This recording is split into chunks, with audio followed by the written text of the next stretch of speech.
శ్రీమాత్రే నమః. అందరికీ అమ్మవారి ఆశీస్సులు ఎప్పుడూ ఉండాలని మనస్ఫూర్తిగా అమ్మను వేడుకుంటూ, రేపు సోమవారం అలాగే ఒక ప్రత్యేకమైనటువంటి రోజు, అదే పుత్ర గణపతి వ్రతం. ఈ యొక్క వ్రతకథను ఎవరైతే భక్తి శ్రద్ధలతో వింటారో వారికి ఉన్నటువంటి సకల పాపాలన్నీ కూడా హరించుకుపోతాయి. మరి ఈ కథను ఇప్పుడు మనం తెలుసుకుందాం. పూర్వం కృతవీర్యుడు అనే ఒక రాజు ఉండేవాడు. ఆయన భార్య పేరు సుగంధ. ఆమె సంతానం లేకపోవడంతో ఆ రాజు భార్య ఎన్నో వ్రతాలను ఆచరించారు. కానీ సంతానం వారికి లభించలేదు. చివరికి ఇక ఈ జన్మలో మాకు పుత్రయోగం లేదేమోనని చెప్పి నిశ్చయించుకొని ప్రాణత్యాగానికి సిద్ధపడగా, సంచారం చేస్తూ అక్కడకు వచ్చినటువంటి నారద మహర్షి వారిని వారించి వారి కోరిక తీరేందుకు బ్రహ్మదేవుడి వద్దకు వెళ్ళి ఉపాయాన్ని అడగమని చెప్పి చెబుతాడు. అప్పుడు బ్రహ్మదేవుడు కృతవీర్యుని యొక్క పూర్వజన్మ వృత్తాంతాన్ని ఈ విధంగా తెలియజేస్తాడు. కృతవీర్యుడు పూర్వజన్మలో ఒక వేటగాడు. మరణించే వరకు అనేకమైనటువంటి దోపిడీలు, దొంగతనాలు, హత్యలు మొదలైనవి చేస్తూ జీవించేవాడు. ఆ జన్మలో చేసినటువంటి ఘోరమైన పాప ఫలితంగా ఈ జన్మలో సంతానం కలగలేదని నారదుడికి చెప్పగా, వెంటనే నారదుడు ఈ యొక్క వృత్తాంతాన్ని కృతవీర్యుడికి తెలియజేస్తాడు. దాంతో భీతిలినటువంటి కృతవీర్యుడు నారదుడిని పాపానికి పరిహారం తెలియజేయమని చెప్పి వేడుకుంటాడు. దాంతో నారదుడు కృతవీర్యుడిపై జాలితో గణేశుణ్ణి ఆరాధన చెయ్యి, దానివలన నీ సర్వ పాపాలు నశించి సంతానవంతుడు అవుతావని చెప్పి ఉపదేశిస్తాడు. దాంతో నారదుడు చెప్పిన ప్రకారంగా ఆ దంపతులు గణేశుని ఆరాధించి మెప్పించి తత్ఫలితంగా పుత్ర సంతానాన్ని పొందుతారు. ఈ యొక్క వృత్తాంతాన్ని సాక్షాత్తు పరమేశ్వరుడే పార్వతీదేవికి చెప్పాడని పురాణ కథనం. ఎంతోమంది ఈ వ్రతాన్ని భక్తి శ్రద్ధలతో నియమనిష్టలతో ఆచరించి సత్ఫలితాలను పొందినట్లుగా పురాణాల ద్వారా మనకు తెలుస్తుంది. ఆనాటి నుండి ఈనాటి వరకు ప్రాచుర్యాన్ని పొందుతూ సంతానహీనులకు కల్పవృక్షంగా నిలుస్తుంది. ఈ యొక్క ఫాల్గుణ మాసంలో వచ్చేటటువంటి శుక్లపక్ష చతుర్థి నాడు పుత్రగణపతి వ్రతం జరుపుకుంటారు. వినాయక చవితి వ్రతంలాగే ఈ వ్రతాన్ని ఆచరించాల్సి ఉంటుంది. ఫాల్గుణ మాసంలో వచ్చే శుక్లపక్ష చతుర్థి నాడు పుత్రగణపతి వ్రతాన్ని ఏ విధంగా అయితే జరుపుకుంటామో అంతే విధమైనటువంటి ఫలితాలను కూడా మంచి సంతానం కోసం, సంతానం లేని వారు సంతానం కలగడం కోసం ఈ వ్రతాన్ని జరుపుకుంటారని పురాణాలే చెబుతున్నాయి. చతుర్థి నాడు గణపతికి చేసేటటువంటి పూజా కార్యక్రమాల వలన తప్పకుండా సంతానం కలుగుతుందని నమ్మకం. పుత్రగణపతి వ్రతాన్ని ఆచరించడం పాల్గొన శుద్ధ చవితి ప్రత్యేకతగా మనకు కనిపిస్తుంది. పుత్ర సంతానాన్ని కోరుకునేవారు ఈ రోజున ఈ వ్రతాన్ని భక్తి శ్రద్ధలతో ఆచరిస్తూ ఉంటారు. ఈ రోజున ఉదయాన్నే దంపతులు తలస్నానం చేసి పరిశుభ్రమైనటువంటి పట్టు వస్త్రాలను ధరించాలి. పూజా మందిరంలో కలశ స్థాపన చేసి శక్తి గణపతి ప్రతిమను అలంకరించాలి. పుత్రగణపతి వ్రతకథను చదువుకొని దంపతులు అక్షంతలను తలపై ధరించాలి. గణపతికి ఇష్టమైనటువంటి వంటకాలను నైవేద్యంగా సమర్పించాలి. ఇంచుమించు వినాయక చవితి వ్రతంలాగే ఈ యొక్క వ్రతాన్ని కూడా ఆచరించవలసి ఉంటుంది. భక్తి శ్రద్ధలే ప్రధానంగా ఈ వ్రతాన్ని ఆచరించాలి. తమకు పుత్ర సంతానం కావాలని పూజా సమయంలో స్వామివారికి దంపతులు అంకిత భావంతో చెప్పుకోవాలి. బుద్ధిమంతుడు, జ్ఞానవంతుడు, ఆదర్శవంతుడైనటువంటి పుత్రుడిని ప్రసాదించమని స్వామిని వేడుకోవాలి. ఈ విధంగా స్వామి మనసు గెలుచుకోవడం వలన అనతి కాలంలోనే తప్పకుండా మంచి ఫలితం కనిపిస్తుందని చెబుతారు. ఈ విధంగా ప్రతి చవితి రోజున స్వామివారిని భక్తి శ్రద్ధలతో పూజిస్తూ ఉండాలి. ఆయన అనుగ్రహాన్ని ఆకాంక్షిస్తూ అత్యంత భక్తి శ్రద్ధలను ప్రకటిస్తూ ఉండాలి. మొక్కుబడిగా కాకుండా ఎవరైతే అంకితమైనటువంటి భావంతో గణపతిని మెప్పిస్తారో ఆ దంపతులకు అనతి కాలంలోనే పుత్ర సంతానం కలుగుతుందని ఆధ్యాత్మిక గ్రంథాలు సైతం స్పష్టం చేస్తున్నాయి. మరి ఈ రోజున ఎంతో పవిత్రమైనటువంటి స్వామివారి కథ తెలుసుకున్న తర్వాత మరికొన్ని స్వామివారి గురించి కథలను తెలుసుకొని స్వామి అనుగ్రహాన్ని పొందుదాం. స్వామివారి పూజలో ఏది లేకపోయినా కానీ గరిక ఉంటే చాలు, స్వామి సంతృప్తి చెందుతాడు. పూర్వం దక్షిణ దేశంలో అవంతి అనే ఒక నగరం ఉండేది. దానిని సులభుడు అనేటటువంటి ఒక రాజు పరిపాలించేవాడు. సకల సద్గుణవంతుడు ఆ రాజు. అలాగే గొప్ప దానశీలి, భక్తిపరుడు. ఆ మహారాజు ప్రతినిత్యము కూడా గణపతిని ఆరాధిస్తూ ఉండేవాడు. అతని భార్య పేరు సుముద్ర, మహాపతివ్రత. భర్తకు అన్ని విషయాల్లోనూ సహకరిస్తూ ఉండేటటువంటి గొప్ప ఉత్తమమైనటువంటి ఇల్లాలు. ప్రతినిత్యము కూడా భగవంతుని యొక్క పూజలను చేసుకుంటూ ఆ దంపతులు ఎప్పుడూ కూడా సంతోషంగా ఉండేవారు.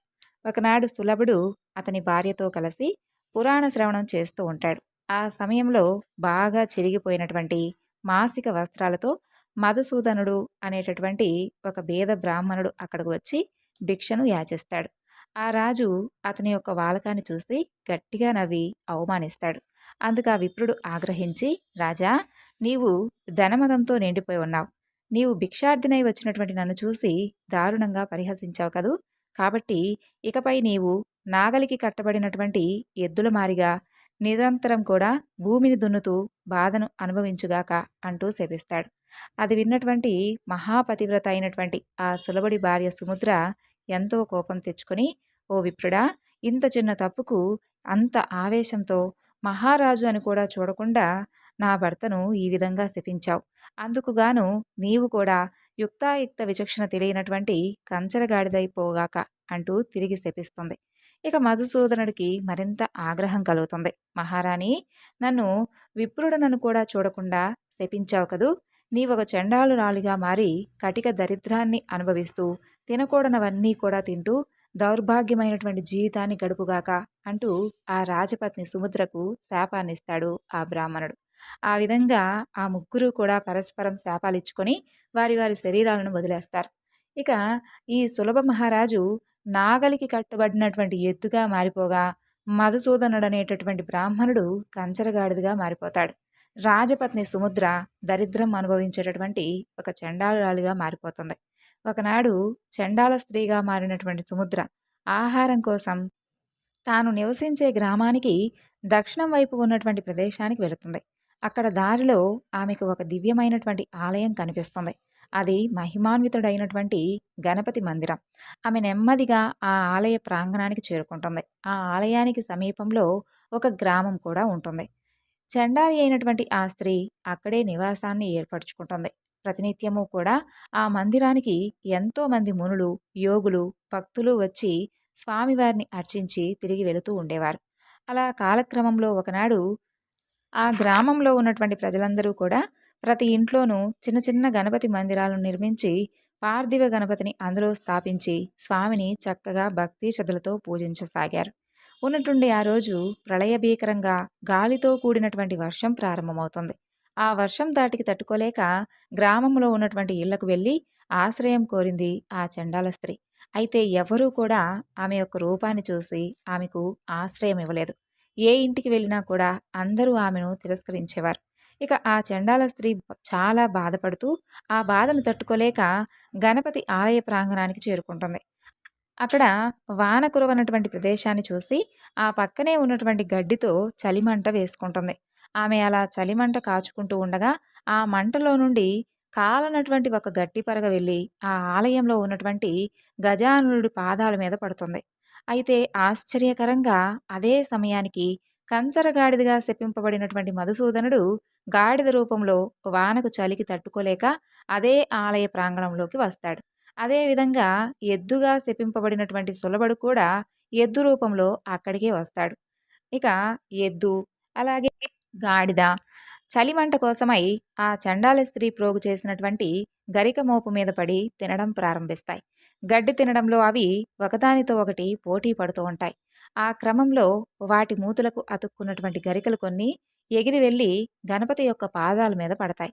చలి కాచుకుంటూ ఉన్నటువంటి ఆ చండాలికి కోపం వస్తుంది. తాను సేకరించినటువంటి గరికను తినేస్తున్నటువంటి ఆ యొక్క ఎద్దు గాడిదలను అక్కడ ఉన్నటువంటి కర్రతో చావగొడుతుంది.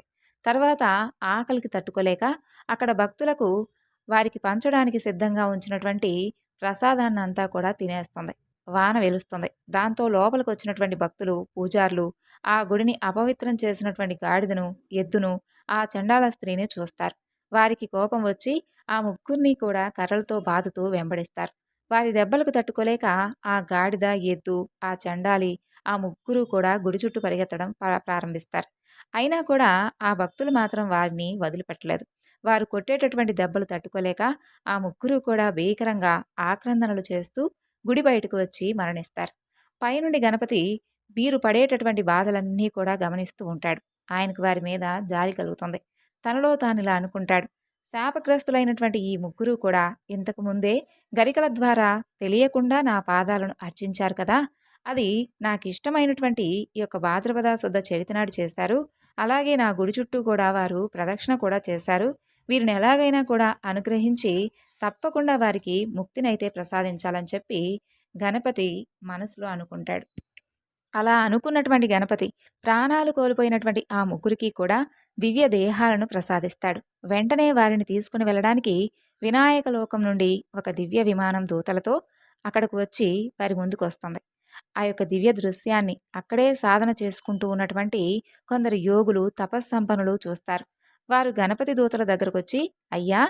ఈ ఎద్దుకి, గాడిదకి, ఈ చండాలికి అసలు ఇలాంటి దివ్యదేహాలు ఎలా వచ్చాయి? ఎంతో కాలం నుండి గణపతిని ఆరాధిస్తూ ఉన్నటువంటి మాకు లభించినటువంటి ఆ అనుగ్రహం వీరికెలా లభించింది? మేమంతా కూడా చాలా కాలంగా నిరాహారులమై తీవ్రమైనటువంటి తపస్సు చేస్తూ ఉన్నాం. మరి మాకెప్పుడూ కూడా ఆ యొక్క గజాననుడి కరుణ లభించలేదే? ఎప్పుడు లభిస్తుంది?" అంటూ ప్రార్థిస్తారు. అప్పుడు ఆ గణపతి దూతలు వారితో ఈ విధంగా చెప్పడం ప్రారంభిస్తారు. యోగులారా, గజానుడి యొక్క మహిమలను వర్ణించడం 1000 తలలున్నటువంటి ఆదిశేషుడికి కూడా సాధ్యం కాని పని. నిత్యము కూడా బ్రహ్మేంద్రాది సమస్త దేవతలు ఏ ఒక్క వేద మంత్రాలతో ఎవరినైతే స్తుతిస్తూ ఉంటారో అలాంటి గణపతి మహిమలను వర్ణించడం ఎవరికీ సాధ్యం కానటువంటి పని. అలాంటి గణపతికి అత్యంత ప్రీతిపాత్రమైనది దూర్వాంకురం. ఈ దూర్వాంకురాన్ని స్వామికి సమర్పిస్తే కలిగేటటువంటి వచ్చే ఫలితం అనంతం. అది ఎన్నో దానాలతోనూ, వ్రతాలతోనూ, తపస్సులతోనూ పొందిన ఫలాల కన్నా కూడా ఎంతో గొప్పది. దీని గురించి ఒక ప్రాచీన కథ ఉంది. దాని గురించి చెబుతాను వినండి అంటూ ఆ గణపతి దూతలు ఈ విధంగా చెప్పడం ప్రారంభిస్తారు. పూర్వం ఒకప్పుడు నారద మహర్షి ఇంద్రలోకానికి వెళ్ళగా ఇంద్రుడు ఆయన్ను సముచితంగా సత్కరించి అర్ఘ్యపాద్యాలను సమర్పించి సుఖాసీనుణ్ణి చేశాడు. నారదుడు ప్రశాంతంగా కూర్చున్న తర్వాత ఆయనతో, "మహర్షి, గణనాథుడికి దూర్వాంకురాలంటే ఎందుకంత ప్రీతి? ఎంతో ప్రీతి అని విన్నాను. వాటి గొప్పతనం ఏమిటి? ఎందుకన్ ఎందుకసలు స్వామివారికి అంతగా ప్రీతిపాత్రమయ్యాయి? దయచేసి చెప్పండి" అని ప్రార్థిస్తాడు. అప్పుడాయన, "దేవేంద్ర, పూర్వం స్థావరం అనే ఒక నగరం, ఆ నగరం భూలోకంలో ఉండేది. ఆ నగరంలో కౌండిన్యుడనేటటువంటి మహర్షి నివసిస్తూ ఉండేవాడు. ఆయన గొప్ప గణపతి ఉపాసకుడు, మహాతపస్వి, సిద్ధపురుషుడు. ఆయన తాను నివసించేటటువంటి ప్రదేశానికి దక్షిణ దేశంలో ఒక పవిత్రమైనటువంటి దక్షిణ దిశలో ఒక పవిత్రమైనటువంటి ఆశ్రమాన్ని నిర్మించాడు. నూతనంగా నిర్మించినటువంటి ఆ ఆశ్రమం చక్కని నీటి కొలనులతోనూ, ఫలపుష్ప భరితాలై వృక్షాలతోనూ, అందమైనటువంటి లతలతోనూ చూడటానికి ఎంతో రమ్యంగా ఉంది.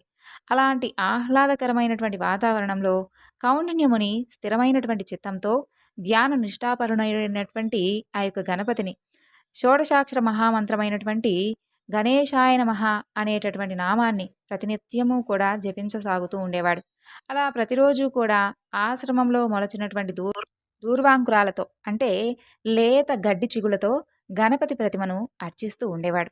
ఒకనాడు కౌండిన్యుడి భార్య ఆశ్రయాదేవి ఆయనతో, "స్వామి, మీరు ప్రతిరోజు కూడా పూజానంతరం గణపతి ప్రతిమ మీద ఈ దూర్వాంకురాలను ఉంచుతున్నారు. వాటితోనే స్వామిని పూజిస్తున్నారు. కేవలం ఈ గడ్డి పరకలకే గణేశుడు సంతోషిస్తాడా? వీటిని సమర్పించడంలో ఉన్నటువంటి రహస్యం ఏమిటి? దయచేసి నాకు చెప్పండి" అని కోరింది. అప్పుడు కౌండిన్యుడు చిరునవ్వుతో ఇలా చెబుతాడు, "దేవి, పూర్వం సంయమని అనేటటువంటి ఒక నగరం ఉండేది. ఒకనాడు ఆ నగరంలో ఎంతో వైభవంగా ఒక ఉత్సవం జరుగుతూ ఉంది. దానికి అప్సరసలు, గంధర్వులు, దిక్పాలకులు, ఇలా సకల దేవతాగణాల వారందరూ కూడా విచ్చేశారు. ఎంతో వైభవంగా కొలువుతీరి ఉన్నటువంటి దేవతల సమక్షంలో అతిలోక సుందరి తిలోత్తమ అద్భుతంగా నృత్యం చేస్తూ ఉంది.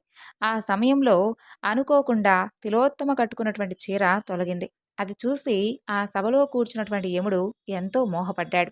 ఒక్కసారిగా పైకి లేచి ఆమెను కౌగిలించుకోవాలనుకుంటాడు. అంతలో అతని వీర్యం స్థలితమై భూమి మీద పడింది. ఆయన సిగ్గుతో తల వంచుకొని కూర్చున్నాడు. అలా నేల మీద పడ్డటువంటి యముడి వీర్యం నుండి బగబగా మండేటటువంటి జ్వాలలతో ఒక భయంకరమైనటువంటి పురుషుడు ఆవిర్భవించాడు.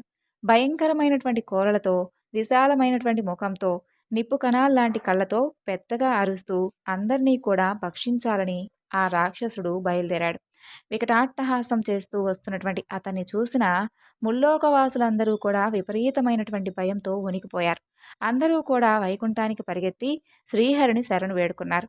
ఆయన ఆ పని తన వల్ల కాదని, ఆ రాక్షసుడి బారి నుండి కాపాడగలిగేది కేవలం గణపతి మాత్రమే అని చెప్పి ఆయన్నే శరణు వేడుకోమని పంపించాడు. అప్పుడు దేవతలందరూ కూడా తిరిగి గణేశ లోకానికి వెళ్ళి ఆయన్ను భక్తితో స్తుతించారు. సమస్త విఘ్నాలను హరించేవాడు, సమస్త విఘ్నస్వరూపుడు, ఈ యొక్క సర్వానికి కూడా సాక్షిభూతుడు, సర్వస్వరూపుడు, కరుణా సముద్రుడు, జగత్తును పరిపాలించేవాడు, పూర్ణమైనటువంటి తపస్వరూపుడు, సర్వసంహారకారుడు, వేద వేదాంగాలు తెలిసినటువంటి వేద స్వరూపుడైనటువంటి ఓ గణేశ, నీకు వందనం నాయన. అందరి సంకటాలను తీర్చేటటువంటి దయాస్వరూప, వరప్రదాయక, నీకు భక్తితో నమస్కరిస్తున్నాం స్వామి. నీకన్నా మాకు వేరే దిక్కులేదు. నీవు తప్ప మమ్మల్ని ఎవరూ కూడా రక్షించలేరు. ఉన్నట్టుండి ఈ అకాల ప్రళయం మాపై దాపురించుకొచ్చింది. ఈ దుష్ట రాక్షసుడు మమ్మల్ని చంపాలని చూస్తున్నాడు. ప్రభు, దేవదేవ, మమ్మల్ని అందరినీ కూడా ఈ యొక్క మృత్యుభయం నుండి కాపాడు. నీ పాదాలను శరణు వేడుకుంటున్నాం అంటూ దీనాతి దీనంగా ప్రార్థిస్తారు. దేవతల ప్రార్థనను విన్నటువంటి గణపతి వెంటనే వారికి బాలగణపతి రూపంలో సాక్షాత్కరిస్తాడు. దేవతలారా, భయపడకండి, మీ అందరికీ కూడా నేను అభయాన్ని ఇస్తున్నాను అంటూ వారికి ధైర్యం చెబుతాడు. అలా దేవతలందరూ కూడా బాలగణపతిని చూసి ఎంతో భక్తి ప్రపత్తులతో ఆయనకు సాష్టాంగ నమస్కారం చేస్తారు. గజానన, ఈ యొక్క బాలస్వరూపం ఏమిటయ్యా? మేమింతవరకు ఇలాంటి అవతారాన్ని అస్సలు దర్శించనే లేదు. ఇంత అందమైనటువంటి బాలుడి రూపంలో ఎందుకు అవతరించావు స్వామి? మహాభయంకరాకారంతో ఉన్నటువంటి ఆ రాక్షసుడు మమ్మల్ని భయపెడుతూ ఉంటే నీవిలా చిన్నపిల్లాడి రూపంలో వచ్చావేమిటి? అయ్యో, నిన్నే నమ్ముకున్నామే, ఇంత చిన్న రూపంతో మమ్మల్ని అసలు ఎలా కాపాడుతావు స్వామి అంటూ వారెంతో ఆందోళన పడతారు. అప్పుడు వారి భయాన్ని చూసి చిన్నగా నవ్వుకున్నటువంటి బాలగణపతి వారితో ఇలా అంటారు. దేవతలారా, నేను కావాలనే ఈ విధంగా బాలగణపతి రూపాన్ని ధరించాను. మీరు అలానే చూస్తూ ఉండండి. మీ కార్యాన్ని నేను తప్పకుండా నెరవేరుస్తాను. ముందు మీరంతా వెళ్ళి ఆ రాక్షసుణ్ణి ఇక్కడకు వచ్చేలా ప్రేరేపించండి. తరువాత జరగవలసింది నేను చూసుకుంటాను అని పలుకుతాడు. ఆ విధంగా గణపతి మాటలు విన్నప్పటికీ కూడా దేవతల్లో కొందరికి ధైర్యం చిక్కలేదు. ఆ రాక్షసుడు చూస్తే పర్వతంలో ఉన్నాడాయా, ఈయనేమో పసిబాలుడి రూపంలో కనిపిస్తున్నాడు, అసలు ఎలా వాడిని సంహరిస్తాడు, మనల్ని ఎలా రక్షిస్తాడు అంటూ సందేహిస్తారు. అంతలోనే దిక్కులు పిక్కటిలేలా అరుస్తూ కాలాగ్ని స్వరూపుడై మహారాక్షసుడు వారి ముందు ప్రత్యక్షమవుతాడు. వాడిని చూసి దేవతలందరూ కూడా హాహాకారాలు చేస్తూ తలో దిక్కుకు పరిగెడతారు. దేవతలతో పాటుగా మునులు, మహర్షులు కూడా పరిగెడుతూ ఉంటారు. అది చూసినటువంటి ఆ రాక్షసుడు వాళ్ళను పట్టుకోవాలని వెంబడిస్తూ ఉంటాడు. వెంటనే బాలరూపంలో ఉన్నటువంటి గణపతి అతని దారికి అడ్డుగా నిలుస్తాడు. పిల్లవాడి రూపంలో నిలుచున్నటువంటి గణపతిని చూసి ఆ యొక్క కారణాల రాక్షసుడు ఆశ్చర్యపోతాడు. అంతలోనే తన దారికి అడ్డుగా ఎంతో ధైర్యంగా నుంచున్నందుకు అతనికి విపరీతమైనటువంటి ఆగ్రహం వస్తుంది. ఒక్కసారిగా తన పాదాలతో భూమిని చలుస్తాడు. ఆ చర్యకు భూమి గడగడ వణికిపోతుంది. వెంటనే భీకరంగా అరుస్తాడు. ఆ ధ్వనికి పర్వతాలు కూడా వణికిపోతాయి. సముద్రాలైతే పొంగి ప్రవహిస్తూ ఉంటాయి. ఒక్కసారిగా ప్రచండంగా గాలి వీస్తుంది. మహా వృక్షాల సైతం నేల కొరుగుతాయి. ఇంత జరుగుతున్నా కూడా బాలగణపతి మాత్రం ఏ మాత్రం చలించలేదు. అలాగే స్థిరంగా నిలబడి తన యొక్క చిన్న చిన్న చేతులతో మహాబలవంతుడైనటువంటి ఆ యొక్క అసురుణ్ణి ఒక్కసారిగా అవలీలగా పైకి లేపి అందరూ చూస్తూ ఉండగా అమాంతం మింగేస్తాడు. ఆ అద్భుతాన్ని చూసినటువంటి దేవతలందరూ కూడా హర్షధ్వానాలు చేస్తారు. బాలగణపతికి నమస్కరించి స్తుతిస్తారు. ఆ విధంగా బాలగణపతి ఉదరంలోకి చేరినటువంటి ఆ రాక్షసుడు లోపలే దగ్ధమైపోతాడు. దాంతో బాలగణపతి శరీరం అంతా కూడా విపరీతమైనటువంటి వేడెక్కిపోతుంది. ఆ విషయం తెలుసుకున్నటువంటి దేవేంద్రుడు చల్లదనం కోసమై స్వామివారికి చంద్రకళను బహుకరించి ఇవ్వగా ఆయన దాని వెంటనే తన యొక్క నుదుటి మీద ధరిస్తాడు. దానితో పాలచంద్రుడిగా కీర్తింపబడ్డాడు. తరువాత శ్రీహరి పరమ కోమలమైనటువంటి చల్లని పద్మాలను సమర్పిస్తాడు. అవి స్వీకరించినటువంటి గణపతి పద్మహస్తుడయ్యాడు. తర్వాత వరుణదేవుడు వచ్చి అమృత జలంతో స్వామిని తడుపుతాడు. శంకరుడు వచ్చి శేషుణ్ణి బహుకరించగా స్వామి దానిని తన నడుముకు చుట్టుకొని వ్యాళభద్రుడయ్యాడు. అలా గణపతికి తన యొక్క తాపం మాత్రం చల్లారలేదు. విపరీతమైనటువంటి వేడి ఉంటుంది. ఆ సమయంలో సమస్త లోకాలలో ఉన్నటువంటి 8,000 మంది మునీశ్వరులందరూ కూడా మహర్షులు, తపస్సులు మూకుమ్మడిగా వచ్చి ఒక్కొక్కరు 21 దూర్వాంకురాలు చొప్పున స్వామివారికి భక్తిగా సమర్పించారు. ఆ విధంగా గణపతి వాటన్నిటినీ కూడా వంటి మీద తీసుకొని ధరిస్తాడు. దాంతో ఆయన యొక్క శరీర తాపం అంతా కూడా పూర్తిగా చల్లారుతుంది.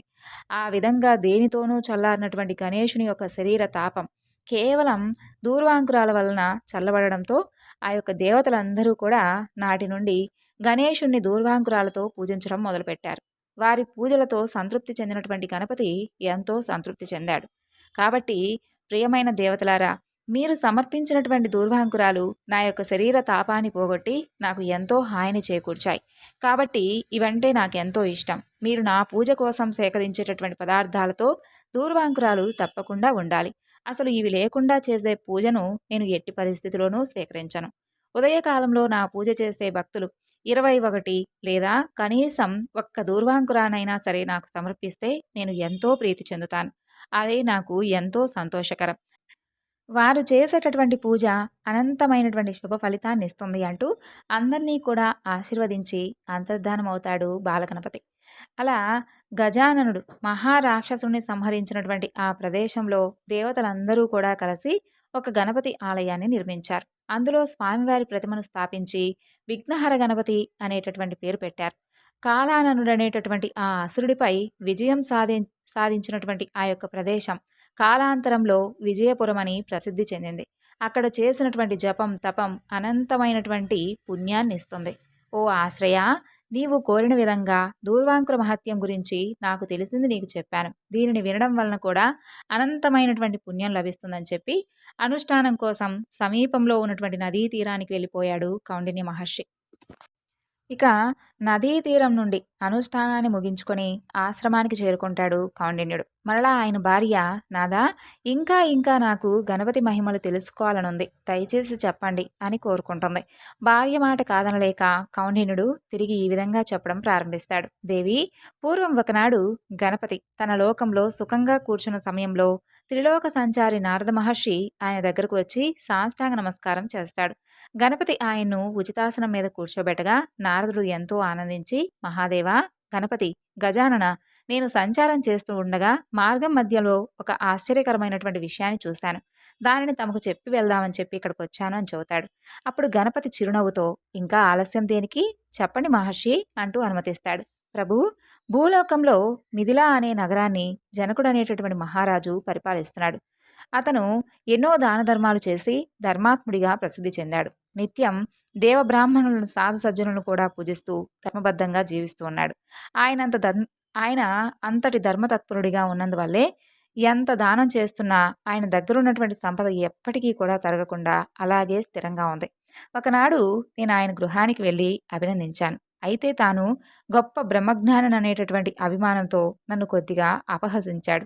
ఆయనలో అహంకారం ఎలా ఉందంటే, నేను ఒక మహారాజును, గజానుడి యొక్క అనుగ్రహంతో నీవిలా అక్షయ సంపదలకు అధిపతివయ్యావు, ఆయనే నీకు సంపదలను అనుగ్రహించాడు, నీవెంతో ధన్యుడివయ్యా అని అనగానే గర్వంతో నిండినటువంటి ఆ జనకుడు, నారద మహర్షి, నేనే ముల్లోకాలలో ఉన్నటువంటి ఏకైక ధర్మాత్ముణ్ణి, మహాదాతను, మహాభోగిని, నన్ను మించిన వారు ఎవరూ లేరు. నా ఈ యొక్క సర్వం మొత్తం కూడా నా ప్రమేయంతోనే జరుగుతుంది. ఎందుకంటే నా దగ్గర ఎంతో గొప్పదైనటువంటి బ్రహ్మజ్ఞానం ఉంది. అందుకే ఈ అన్నిటికీ కూడా కర్త, కర్మ, క్రియ అన్నీ నేనే అన్నాడు. ఆ మాటలు విని నాకు కోపం వచ్చింది. జనకరాజా, నీ మాటలు తప్పు. నువ్వెంతో బ్రహ్మజ్ఞానివి అయి ఉండొచ్చు, అందరికన్నా గొప్పవాడివి కావచ్చు.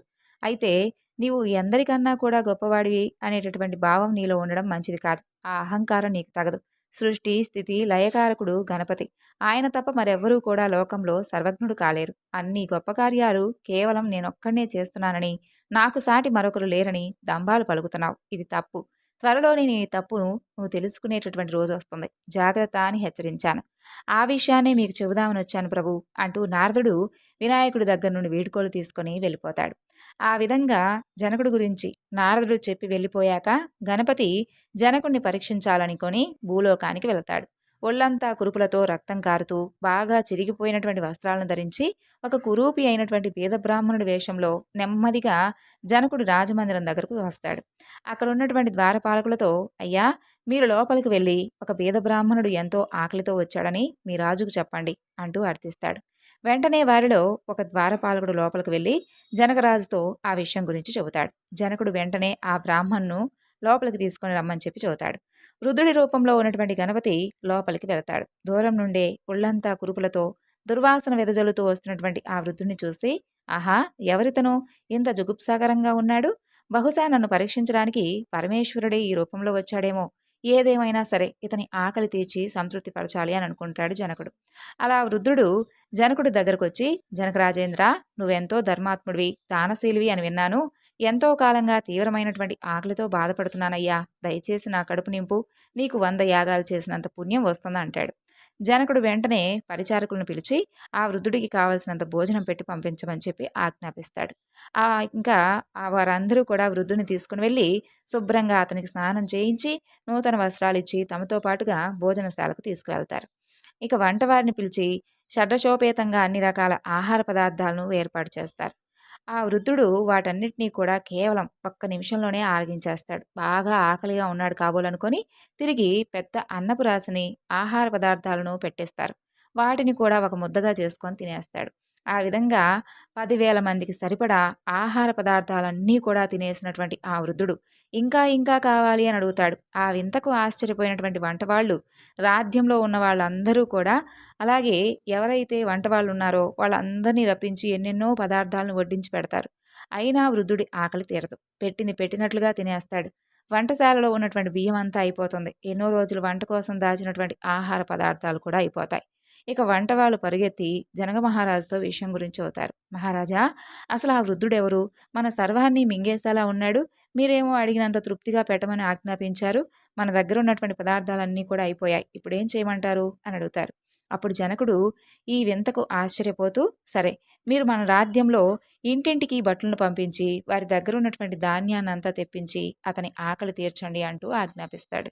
ఇక వంట వాళ్ళు వెంటనే బట్టలను పంపించి రాజ్యంలో ఉన్నటువంటి ధాన్యం అంతా కూడా తెప్పించి బియ్యం చేసి ఆ వృద్ధుడికి వండి పెడతారు. అదంతా ఆవలీలగా తినేసి ఇంకా తృప్తి తీరలేదు అంటాడు. ఆ వంటవారు ఇక మా వల్ల కాదని చెప్పగా ఆ వృద్ధుడు జనకుడు దగ్గరకు వెళ్ళి, ఏమయ్యా జనకరాజా, ఇక నీవేం పెట్టలేవా అని అడగగానే జనకుడు అవమాన భారంతో తల వంచుకుంటాడు. సరే, నే వస్తాలే అంటూ ఆ వృద్ధుడు రాజమందిరం విడిచి నగరంలోకి వస్తాడు. అక్కడ ఉన్నటువంటి ఇళ్లకు భిక్షాటనకు వెళ్ళగా అందరూ కూడా అతనితో ఇలా అంటారు, అయ్యా, మా ఇంట్లో ఉన్నటువంటి ధాన్యాన్నంతా కూడా రాజభట్లు తీసుకుని వెళ్ళిపోయారు. మాకే సరిగ్గా తినడానికి లేదు. ఇక నీకు ఏ విధంగా పెట్టగలం? మరో ఇంటికి వెళ్ళు అంటూ పంపేస్తారు. అప్పుడు వృద్ధుడి రూపంలో ఉన్నటువంటి గణపతి వారితో, మిథిలా నగర ప్రజలారా, మీ రాజు గొప్ప అన్నదాత అన్న పేరు విని నా ఆకలి తీర్చుకుందామని వచ్చాను. ఆయన ఎంత పెట్టినా నాకు తృప్తి కలగలేదు. కడుపు నిండకుండా నేను ఎక్కడికి వెళ్తాను చెప్పండి అంటూ ఆ నగరంలోనే అన్ని వీధులు తిరుగుతాడు. అలా తిరుగుతూ తిరుగుతూ ఒక వీధిలో ఉన్నటువంటి ఇంట్లోకి ప్రవేశిస్తాడు. లోపల ఆ వృద్ధుడికి ఏ రకమైనటువంటి వంట సామాగ్రి కనిపించలేదు. ఆ ఇంట్లో విరోచన, త్రిచనులనేటటువంటి దంపతులుంటారు. వారు కడుపేదవారు. వారింట్లో కనీసం కూర్చోడానికి పీట కూడా ఉండదు. రోజు నేల మీదే కూర్చుంటారు. కట్టుకోవడానికి సరైనటువంటి బట్టలు లేక చిరిగిన వస్త్రాలని ధరిస్తారు. ఎవరిని అడుక్కోకుండా కేవలం అయాచితంగా లభించిన ఆహారాన్ని తినేవారు. ఒకవేళ ఎవరూ ఆహారం ఇవ్వకపోతే ఆ రోజు కేవలం నీళ్లు తాగి కడుపు నింపుకునేవారు. వారి ఇల్లంతా చాలా అపరిశుభ్రంగా ఈగలతో దోమలతో నిండిపోయింది. ఆ ఇంట్లో ఒక అందమైనటువంటి గణపతి ప్రతిమ ఉంది. వారికి ఎన్ని కష్టాలు వచ్చినా నిత్యం కూడా ఆ ప్రతిమను భక్తితో పూజించేవారు. అలాంటి బీద దంపతుల ఇంట్లోకి ప్రవేశించినటువంటి ఆ వృద్ధుడు వారితో, పుణ్య దంపతులారా, నేను ఒక బీద బ్రాహ్మణుణ్ణి. బాగా ఆకలి వేసి జనక మహారాజు మందిరానికి వెళ్ళి నా ఆకలి తీర్చమన్నాను. అందుకు ఆయన సరేనని నా ఆకలి పూర్తిగా తీర్చలేకపోయాడు. అందుకే తృప్తిగా తినడానికి ఇలా అన్ని వీధులు తిరుగుతూ మీ ఇంటికొచ్చాను. మీ ఇంట్లో ఏదైనా ఉంటే పెట్టండి అంటాడు. ఆ మాటలు విని ఆ బీద దంపతులు ఆశ్చర్యపోతారు. విపరీతమా, సాక్షాత్తు జనక మహారాజే మిమ్మల్ని తృప్తిపరచలేకపోయాడంటే కటిక దరిద్రులమైనటువంటి మేమెంత, మా బ్రతికెంత? మేమే 4 రోజుల నుండి ఏమీ లభించక నీళ్లతో కడుపు నింపుకుంటున్నాం. ఇక నీ ఆకలి ఎలా తీర్చగలం అంటారు. దంపతులారా, మీరేమీ సంకోచించవద్దు. ప్రేమతో, భక్తితో మీరే కొంచెం ఇచ్చినా, ఏదిచ్చినా నాకు తృప్తి కలిగిస్తుంది. అలా కాకుండా అహంకారంతో నాకెంతిచ్చినా అది నాకు తృప్తిని కలిగించదు. మీరిచ్చేది ఏదైనా కానీ ఆనందంగా స్వీకరిస్తానంటాడు ఆ యొక్క మాయావృతుడు. విప్రోత్తమా, మా దగ్గర నీవు తినడానికి తగినటువంటి పదార్థం ఏమీ లేదు. ఈ రోజు ఉదయం మా ఇష్టదైవమైనటువంటి గణనాథుణ్ణి పూజించడానికి దూర్వాంకురాలను తెచ్చాం. వాటిలో పూజ చేయగా ఒక్క దూర్వాంకురం మాత్రమే మిగిలింది అని అంటారు. మరేం పర్వాలేదు, నాకు ఆ దూర్వాంకురాన్నే ఇవ్వండి. భక్తితో మీరిచ్చినటువంటి ఆ ఒక్క దూర్వాంకురమే నాకెంతో సంతృప్తిని కలిగిస్తుంది అంటాడు. ఆ విధంగా ఆ యొక్క మాయావృద్ధుడు చెప్పగానే విరోచన లోపలికి వెళ్ళి దూర్వాంకురాన్ని తెచ్చి ఆయనకిస్తుంది. అది తెలుసుకున్నటువంటి వృద్ధుడు ఎంతో సంతృప్తి చెందుతాడు. ఎంతో భక్తితో ఆ ఇల్లాలిచ్చినటువంటి దూర్వాంకురాన్ని షడ్రశోపేతమైనటువంటి విందులా భావించి స్వీకరించడంతో ఆ యొక్క వృద్ధుడి ఆకలంతా కూడా చల్లారిపోతుంది. గణపతి తన యొక్క మాయావృద్ధుడి రూపాన్ని వదిలేసి నిజరూపంతో ప్రత్యక్షమవుతాడు.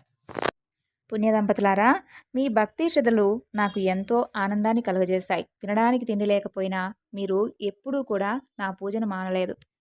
నేటితో మీ కష్టాలు తొలగిపోయాయి. ఏం కావాలో కోరుకోండి, ప్రసాదిస్తాను అంటాడు. స్వామి గజానన, ఈ ఘోర సంసార బాధల నుండి మాకు విముక్తిని ప్రసాదించు. తిరిగి మేము ఏ జన్మ ఎత్తినా, ఎక్కడ జన్మించినా నీ చరణ కమలాల మీద భక్తి శ్రద్ధలు స్థిరంగా ఉండే విధంగా అనుగ్రహించు. ఇంతకు మించి మాకేమీ కోరిక లేదు అంటూ వినయంగా అంటారు ఆ దంపతులు. తదాస్తు, మీరు కోరిన విధంగా జరుగ్గాక అంటూ ఆశీర్వదించి అక్కడి నుండి అంతర్ధానమవుతాడు గజాననుడు. దేవి, విన్నావు కదా, దూర్వాంకురం యొక్క మహిమ ఎంత గొప్పదో.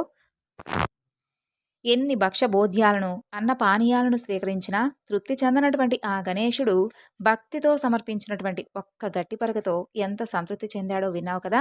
పరమ పవిత్రమైనటువంటి ఈ యొక్క దూర్వాంకుర వృత్తాంతం గురించి చదివినా, విన్నా, వినిపించినా అనంతమైనటువంటి పుణ్యం కలుగుతుంది.